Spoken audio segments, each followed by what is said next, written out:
जय श्री राम। ये हमारे पास आज 32 इंच का सैमसंग का एलईडी टीवी है। प्रॉब्लम इसमें ये है कि इसके साउंड वगैरह सब कुछ आ रहे हैं, लेकिन डिस्प्ले लाइट नहीं आ रही है। कस्टमर का ही कहना है। और इसका मॉडल नंबर वगैरह मैं पीछे आपको बताऊंगा। फ़िलहाल मॉडल नंबर आपको यहाँ भी लिखी हुई दिखी जाती है ये 32FH आपका 4003RMXL 2017 की ये सीरीज़ बनी हुई है और ये अभी तक रनिंग में था, लेकिन ये आज जाकर के ख़राब हुई है, जो कि हमारे पास आई है कंप्लेन में कि इसका ऑडियो चल रहा है लेकिन वीडियो इसकी डेड हो चुकी है। चलिए देते हैं इसमें सप्लाई और आपको भी दिखाने का प्रयास करते हैं कि एक सैमसंग से सप्लाई देने के बाद जैसे लाइट आ गई है। और सैमसंग में एक खास होता है, जब आपकी डिस्प्ले चालू होगी तो एक टीवी के अंदर से आवाज़ें आती है। तो आवाज़ वगैरह आ चुकी है। हम अभी साइड से देख पा रहे हैं कि इसकी डिस्प्ले ऑन हो चुका है, यानी कि डिस्प्ले पे लाइट नहीं आ रही है, बल्कि डिस्प्ले की ग्राफिक्स वगैरह सब कुछ चालू है। प्रॉब्लम इसका बैक लाइट का है। चलिए मैं आपको थोड़े से पहले इसका ऑडियो सुना देना चाहता हूं, जो कि टीवी से एक आवाज़ आती है साउंड देने के बाद, वो आपको सुनाने का प्रयास करते हैं। जैसे अभी मैंने स्पीकर के पास लगाया और इसमें दिया सप्लाई,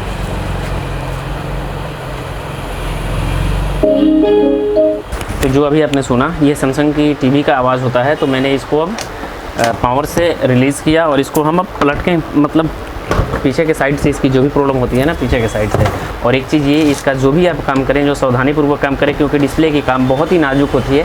वो आपका 32 इंच हो या आपका 21 इंच हो, कोई भी टीवी हो, जो भी काम करना है सावधानी रूप से काम करना है। चलिए इसको ओपन करने के लिए यहाँ से साइड में जितने भी नट लगी रहती है, सारे नट को हमने ओपन कर लिया हुआ है। ओपन करने के बाद ये आपकी बॉक्स खुल जाती है। और बॉक्स खुलने के बाद इसमें आपको देखने को मिलते हैं, आजकल की जितनी भी टीवी आ रही है उसमें आपको एक चीज़ देखने को मिल रही है, इसका ये पावर सप्लाई है, इसका मदरबोर्ड है। तो इसका जो बैक लाइट का सिस्टम है आपका यहाँ से कनेक्टेड किया हुआ है, ऐसे यहाँ से कनेक्टेड किया हुआ है, यानी कि पावर सप्लाई से। स्विच आपको मदरबोर्ड से आती है, लेकिन आपकी बैक लाइट पावर सप्लाई से जलते हैं। तो यहाँ तक आपने समझ लिया है।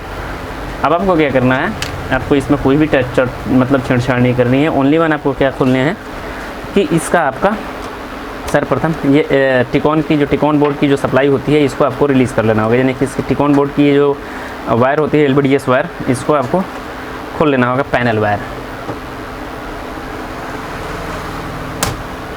जैसे ये पैनल वायर हमारी खुल गई। अब देखो इसमें आप देखोगे तो यहाँ से एक फ्रेम बनाई गई है ऐसे। ओनली वन हमको इस फ्रेम को रिलीज़ करना है, क्योंकि इस फ्रेम को हम रिलीज़ करेंगे तो फिर आप आसानी से, हमारी डिस्प्ले के पास कोई भी टॉर्चर नहीं होगा। और ये फ्रेम जब रिलीज़ होगा तो फिर आसानी से हमारी बैक लाइट ओपन हो जाएगी। चलिए इसके साइड से स्टील के जो भी इसके फ्रेम लगे हैं, ये वाली फ्रेम, इसको हम आसानी से रिलीज़ कर लेंगे, जिससे हमारी डिस्प्ले सेफली नीचे बैठ जाएगी। और एक चीज़ ये है कि अभी से मैं बता रहा हूँ कि प्लीज़ मेरे भाई चैनल को सब्सक्राइब कर लेना, ताकि बहुत ही मेहनत होती है आपके लिए अच्छे ऐसे कंटेंट ढूंढ के लाने में, कि अगर आपके भी एलईडी टीवी के पास इस तरह की प्रॉब्लम होती है तो आप आसानी से सॉल्व कर सकते हो। इसकी बैक लाइट की प्रॉब्लम है, जो कि काफ़ी रिस्कफुली काम होती है। कैसे काम किया जाता है, बहुत ही केयरफुली काम किया जाता है इसका। अगर थोड़ा सा भी अनबैलेंस आप कर देते हो तो फिर आपकी डिस्प्ले भी जा सकती है। तो इस चीज़ को ज़रूर नोटिस करना। हम कोई भी इसका मदरबोर्ड वगैरह नहीं खोलने वाले हैं। ओनली वन आपका इसका, हम यहाँ से सेंसर को भी ऊपर ले लेते हैं, सेंसर वाली वायर को भी ऊपर ले लेते हैं। अब हम इसको धीरे धीरे से एक टूज़र के सहारे इसको हम रिलीज़ करना ओपन करेंगे। और आपको जो भी टूज़र होगा ना, ये आपको ऊपर काम करना है। ज़्यादा नीचे डिप करोगे तो फिर आपकी डिस्प्ले की कोर नीचे रहती है, आपकी डिस्प्ले की कोर टच करेगी, आपकी डिस्प्ले फूट जाएगी।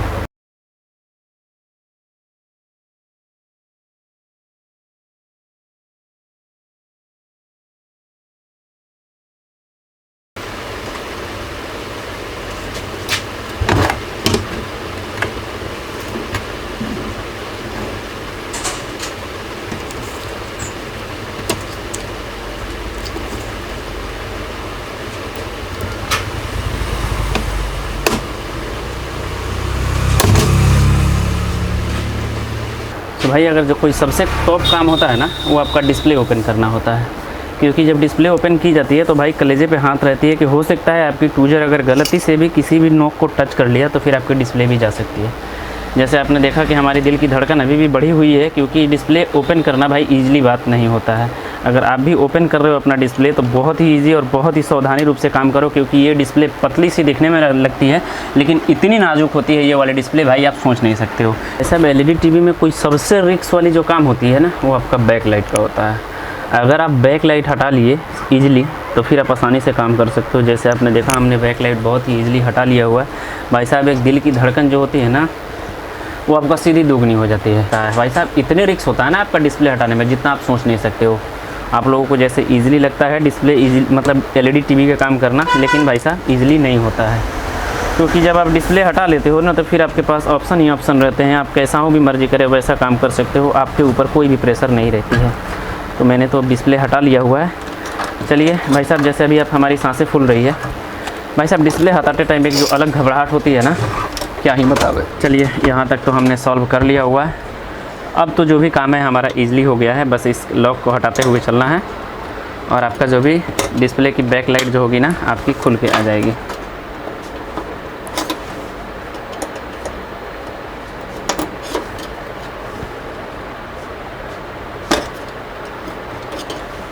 तो भाई साहब डिस्प्ले ने हमने ओपन कर लिया। डिस्प्ले ओपन करने के बाद ये फ्रेम भी आसानी से खुल गई। अब इसके बाद रिक्सली नहीं होता है। और उसके बाद ये रिफ्लेक्टर, और एक चीज़ ये ध्यान रखना, रिफ्लेक्टर हटाते टाइम ये भी ध्यान रखना कि आप रिफ्लेक्टर को हटाते टाइम याद रखना कि भाई आप कौन से रिफ्लेक्टर कैसे हटा रहे हो। ये आपका रिफ्लेक्टर देखो सबसे मोटी वाली है ना जो ऊपर है, और जो पतले वाले लेयर के साथ है वो आपका पतले वाला नीचे के साइड है। तो ये हमारी रिफ्लेक्टर, ऐसे देखो रिफ्लेक्टर को हटाने के बाद आपका बैक लाइट जो होता है ना नीचे होता है। और रिफ्लेक्टर हटाते टाइम एक चीज़ ध्यान रखना है कि कौन सा कैसा था वैसा ही आपको लगानी होगी। देखो बैक लाइट हमारी नीचे लगी हुई है और बैक लाइट का एक स्टिक ऐसे देखो, तो ये हमारी निकल करके भाग चुकी है अलग। और इसका जो बैक लाइट है ना, जैसे अभी देखो ऐसे टेढ़े टाइप लगाए गए हैं, ऐसे देख सकते हो आप। चलिए बैक लाइट को हम टेस्ट कर लेते हैं आपके सामने। देखो अभी हम रिफ्लेक्टर हटाते ही हमारी जो बैक लाइट की जो मतलब जो इसका पिक्सल है वो आपका अलग अलग भागने लग रही है। भाई साहब इसके देखो एक एक वायर से एक एक का मतलब कनेक्शन किया हुआ है। ये एलईडी टेस्टर ऑन हो चुकी है। वोल्टेज आउटपुट का बात करूँ तो 300 वोल्ट अभी दे रहा है, इससे आप आसानी से 300 वोल्ट तक मेज़र कर सकते हो। चलिए सर्वप्रथम ये स्थिति को देखते हुए ये लग रहा है कि भाई साहब ये तो बैक लाइट आपका सही नहीं ही होगा, फिर भी टेस्ट कर लेते हैं कि कितने वोल्ट की रीडिंग हमारी डिस्प्ले लेकर के आ रही है, एलईडी लेकर के आ रही है। तो ये हमारी एलईडी अभी देखो, अभी ये हमारा एलईडी इसमें बहुत सारा नहीं जल रहा है, तब आपका इसका 19 वोल्ट आ रहा है। ऐसे आप देख सकते हो 19 वोल्ट आ रहा है और ये हमारा तो जल ही नहीं रहा। तो ये हमारा तो जल ही नहीं रहा है, इसके कारण से इसकी रीडिंग नहीं है। चलिए एक एलईडी को टेस्ट कर लेते हैं कि एक एलईडी की पावर कितनी है। ये चीज़ से आप आसानी से अनुमान हम कर सकते हैं कि हमारी एक एलईडी की पावर कितनी आने वाली है। जैसे यहाँ नहीं आ रही है, हो सकता है यहाँ 1 वोल्ट। अब इसको हम रीडिंग लेंगे। देखिए एक एलईडी की पावर आपका 3 वोल्ट का है। 3 वोल्ट की एक एलईडी है। और उसके बाद एलईडीज़ का काउंट करो तो 1 2 3 4 5 6 7 8 9 एलईडीज़ की लगाई गई है जो कि टेढ़ी वाली है।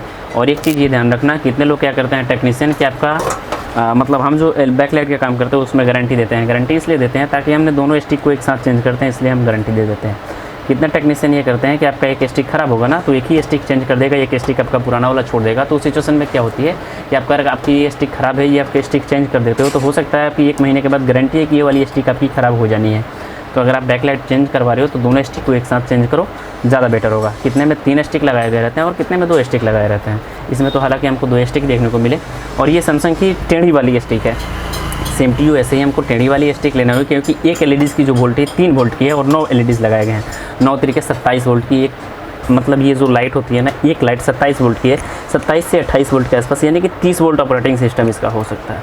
तो 30 वोल्ट इसका 60 वोल्ट हो जाती है। सीरीज आपकी अंदर बोर्ड से कर दी जाती है। 60 वोल्ट से ऑपरेटिंग सिस्टम है। चलिए इसका बैक लाइट चेंज करते हैं। बैक लाइट की कॉस्ट कोई खास नहीं आने वाली है। बैक लाइट बहुत ही मतलब सस्ती आती है, थोड़ा सा अच्छी क्वालिटी का लोगे तो थोड़ा सा महंगा पड़ सकता है, लेकिन जो इसका चेंज करने का प्रोसेस होता है ना काफ़ी हार्डली होता है, जिसके कारण से इस तरह की प्रॉब्लम आती है।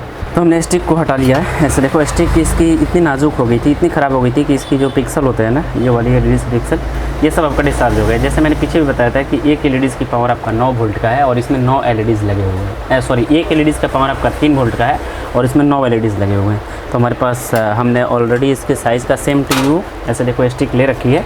और स्टिक लेते टाइम एक चीज़ ये ध्यान रखना चाहिए कि वोल्टेज और आपका ये जो एलईडी होता है इसका सेम टू यू मिलना चाहिए। जैसे अभी देखो तो हम यहाँ पे रखते हैं तो देखो हमारी एलईडीज़ सेम टू सेम मिल रही है, यानी कि हमको कहीं से भी कोई भी रिफ्लेक्टर काटने की ज़रूरत नहीं पड़ेगी। आप देख सकते हो दोनों स्टिक सेम होते हैं। अब इसको क्या है, बस आप पुराने वाले को स्टिक को हटाओ। और एक चीज़ ये ध्यान रखना, स्टिक में आपको कुछ इसमें हुक लगाए रहते हैं, जबकि अदरवाइज़ एलईडी टीवी में आप लोग देखते होंगे तो उसमें एक नट डाल दी जाती है, लेकिन इस स्टिक में आप देखोगे तो कुछ प्लास्टिक का एक खांचे लगाए रहते हैं। तो चलिए अभी इस स्टिक को हम हटाते हैं और दोनों स्टिक को इसमें से निकालते हैं। एक स्टिक तो हमने निकाल रखी है और दूसरे स्टिक बताने के लिए आपको मैंने छोड़ा हुआ था। तो ऐसे ये जो गुटके आपको दिख रहे हैं, ये प्लास्टिक के गुटके, इसको बस ऐसे दबाओगे दोनों साइड से और अंदर के साइड से, ये देखो आपकी स्टिक ओपन हो जाएगी। उसके बाद में मैं आपको निकाल करके दिखाता हूँ कि आखिरकार ये हुक फंसा कैसा रहता है।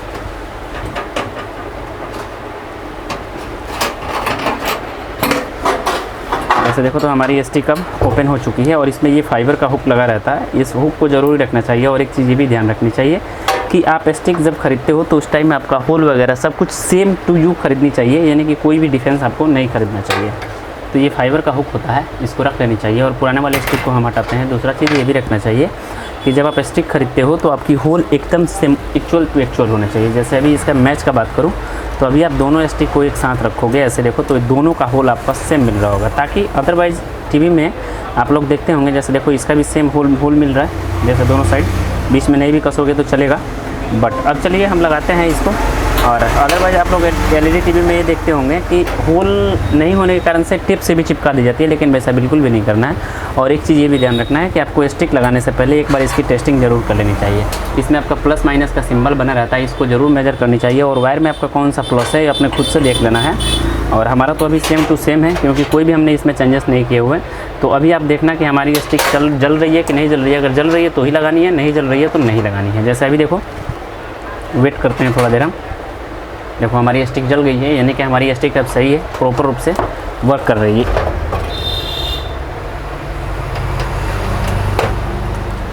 तीनों के तीनों हुक लग गए हैं सेम टू यू, उसी टाइप से इधर का भी होना चाहिए। देखिए स्टिक भी लग गई है, स्टिक का कनेक्शन भी हो गया। दूसरा चीज़ ये भी ध्यान रखना है कि आपको अगर ये हुक नहीं मिलती है तो इसको ज़रूरी चिपका देनी चाहिए आपकी बॉडी के साथ, ताकि इस एलईडीज़ की जितनी भी हीट होती है ट्रांसफ़र होती रहती है नीचे, जिससे आपकी एलईडी जो है ना सुपर परफॉर्म के साथ बची रहती है। अब चलिए बारी आती है इसका रिफ्लेक्टर लगाने का। तो रिफ्लेक्टर ये रहे, बस रिफ्लेक्टर हमने रखे हैं और रिफ्लेक्टर हमारी ऐसे देखो बैठ गई है। रिफ्लेक्टर ऐड होने के बाद हमें इसमें रखना होगा ये वाली जो हमने फिल्म इसकी खोली हुई थी, सारे फिल्म को बैठानी है।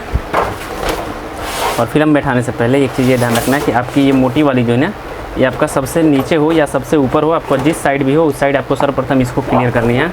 ये हमारी बैठ गई है और इसको पोंछ लेना होगा। अगर इसमें डस्ट वगैरह जम गए हैं आपके तो इसको ज़रूर ही हटा लेनी होगी, ताकि आपके डिस्प्ले के पीछे एक धब्बा सी आ जाएगी। चलिए डिस्प्ले के हमने फ्रेम लगा करके डिस्प्ले रख लिया। जैसे आप आसानी से कोर मैच करके डिस्प्ले रख सकते हो, और रखने के बाद मैंने फ्रेम लगा लिया, आउटर फ्रेम। और चलिए अब शुरू करते हैं इसका टेस्टिंग, देखते हैं कि क्या हमारी रिज़ल्ट आती है सामने। आप देखना, लाइट को हमने ऑफ़ कर लिया और देखो तो हमारी टीवी चालू हो गई है, एवी मोड आ गया है ऐसे देखो। और एवी के बाद अब जस्ट ये कुछ ना कुछ इंट्रोडक्शन लिखेगा, जो कि आप देख लेना।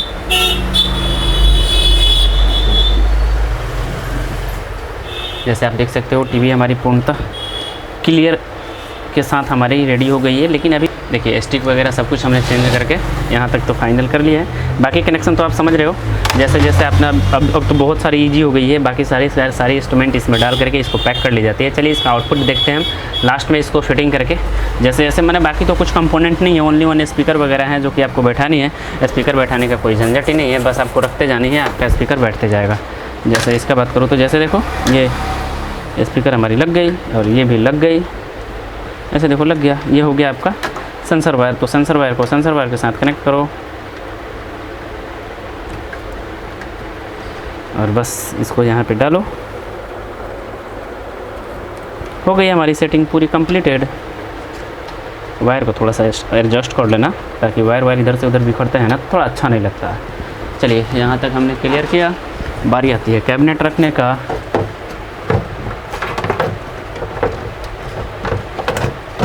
कैबिनेट में हमने रख लिया। चलिए पलट करके अब इसको थोड़ा सा ग्रीन स्क्रीन करते हैं, तब आपको अच्छे से समझ में आ पाएगा कि ये सही हुआ है या अभी संकोच वगैरह है। हालांकि संकोच तो कुछ भी नहीं है, हमारी टीवी पूर्ण रूप से क्लियर हो चुका है। अगर आपकी भी टीवी के साथ इस तरह की प्रॉब्लम होती है ना, तो आप आसानी से हमारे चैनल के साथ जुड़े रहना। बस हम आपको पूरी जानकारी क्लियर व्यू और सहज हिंदी में आपको समझाने वाले हैं। चलिए लाइट आ गई है हमारी, ऑडियो भी आ जाएगा। देखिए हमारी कोई भी संकोच नहीं है। अब जो हमारा संकोच था वो सारी की सारी संकोच खत्म हो गई है, क्योंकि थोड़ा सा स्केच वगैरह लगने के कारण से आपकी डिस्प्ले की किसी भी कोने से टूट जाती है, लेकिन वैसा कुछ भी नहीं है। हमारी टीवी चकाचक चल रही है। तो अगर आपके भी टीवी के साथ इस तरह की प्रॉब्लम होती है, आपके पास किसी भी कंपनी का एलईडी टीवी हो, कितना हो भी ब्रांड क्यों ना हो, जैसे मैंने आपको बताया, सारी जानकारी आपको उसी तरह से अपने टीवी के साथ फिल करनी है, आपकी भी टीवी बन करके तैयार हो जाएगी। ये छोटी सी नॉलेज आपको कैसी लगी ज़रूर बताना। अगर आप मेरे चैनल पर पहली बार आए हो तो प्लीज़ चैनल को सब्सक्राइब कर लेना, ताकि इस तरह की वीडियो बनाने में बहुत ज़्यादा कठिनाई और बहुत ज़्यादा रिस्क होती है। भाई साहब इरादा आपका है, सब्सक्राइब कर लेना, बिल्कुल ना भूलना। चलिए वीडियो को लाइक कर लेना। मिलते हैं नई जानकारी के साथ, आपका भाई प्रिंस। जय श्री राम।